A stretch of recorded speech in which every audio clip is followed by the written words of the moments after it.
हमारे सरपंच साहब डॉक्टर साहब को डोगरा पानी पढ़ाते हुए ये मानना पड़ेगा कि डोगरों का ये मान सम्मान डॉक्टर साहब ने पूरे विश्व में पूरे राष्ट्र में जो बढ़ा दिया है, मान सम्मान बढ़ाया है, पहले कोई भी नेता ऐसा नहीं कर पाया।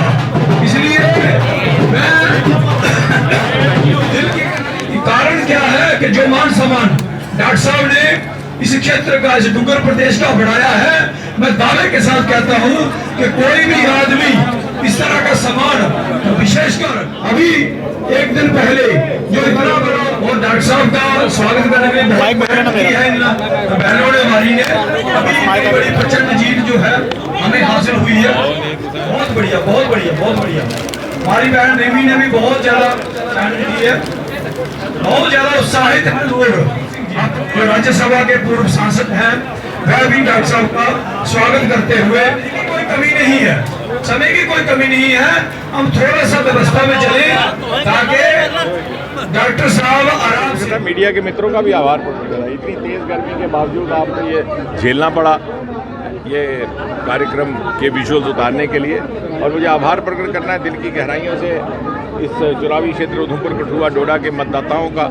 आज आप देखिए, बिलावर हो के मन्नी, भद्रवा हो के डोडा, रामबन हो के दूर दराज किश्तवाड़, हर स्थान से यहाँ पर हमारे कार्यकर्ता समर्थक अभिनंदन के लिए एयरपोर्ट पर उपस्थित थे। उनमें युवा भी थे, उनमें बुजुर्ग भी थे, उनमें बहनें भी थीं, और ये इन्हीं के कारण संभव हुआ कि अटकलें चाहे जो भी लगी हों, मुझे लगता है कि हमारी विजय का स्तर वैसे ही रहा जैसे सन 2019 में 18 चुनावी असेंबली हल्कों में से 14 में हमारी लीड रही, जहां हमें अपेक्षित थी।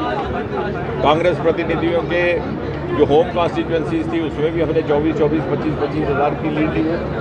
4 कॉन्स्टिट्यूंसी जहां हम अपेक्षा नहीं करते थे, पहले भी नहीं करते थे, अर्थात बनिहाल, इंद्रवाल, डोडा, भद्रवा, वहाँ पहले हमारी लीड जितनी रहती थी, हमारे प्रतिद्वंदियों की हमसे आगे जितनी लीड रहती है वो इस बार उसकी मार्जिन भी कम हुई है।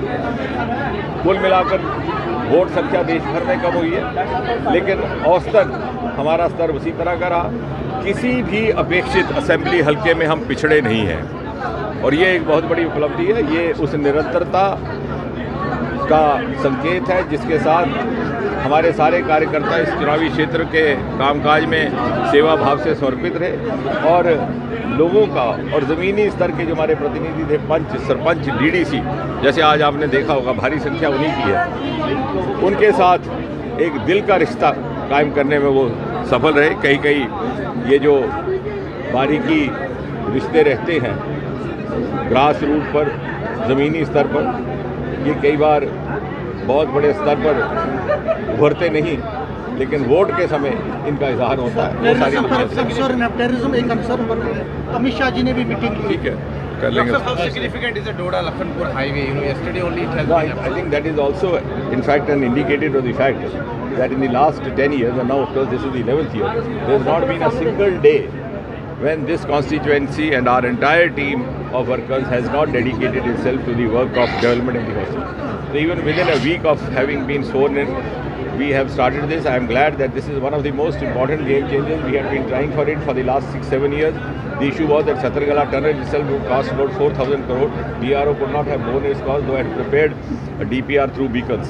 I am glad that NHAI has taken upon itself to build the national highway. This is going to be a game changer.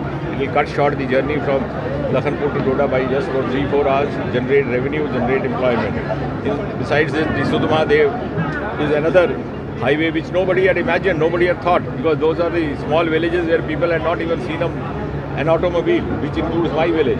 Today we are going to have a national highway, and all those villages of Kalota, Hambal, Bargana going to get connected. So I think this is something remarkable, which is possibly a role model for the other constituencies. But I have to again very humbly convey my gratitude to the people of this constituency who have been a constant source of inspiration for us to work day and night. Dr. Singh, a major milestone has been achieved. Trial from Sangaldan to Riyasi railway station. How significant is this, and by when we can see Kashmir Valley getting a real network with the rest of the country? No, very, very soon, I think in the very next few months, and this is going to go down in the history. And this is going to be one of the greatest highlights, the greatest remarkable achievements of Prime Minister Modi. Nobody could have thought of till a few years ago that a day would come when the valley of Kashmir would be connected with the rest of India and the rest of the world through a rail link. Just imagine, the train arrived in Jammu and Kashmir for the first time in the year 1972. It took more than 50 years for the rail track to get extended. It was only after Prime Minister Modi took over, the work was put on fast track. There were some issues related to the bridge at Riyasi, which was resolved. Now this is the highest rail bridge of the world. Train, as you said, has reached Sangaldan, and very soon we will have a train running into the Kashmir Valley. Sir, Rahul Gandhi has vacated Wayanad and he is going to retain Raebareli. Now Priyanka Gandhi is going to take the electoral plunge and she is going to contest from Wayanad. As far as BJP is concerned, and we are concerned, it doesn't make any difference to us. Sir assembly election भी हो रहे हैं, भारत माता की तैयारी आप Bharatiya Janata party एक ऐसी पार्टी है, एक ऐसा दल है, एक ऐसा संगठन है जो दिन रात हर किस्म के चुनाव के लिए तैयार है, चाहे वो विधानसभा का हो, स्थानीय इकाइयों का हो, चाहे सांसद को। हमारे कार्यकर्ता को नींद से जगाइए, वो तब भी तैयार है। भारत माता की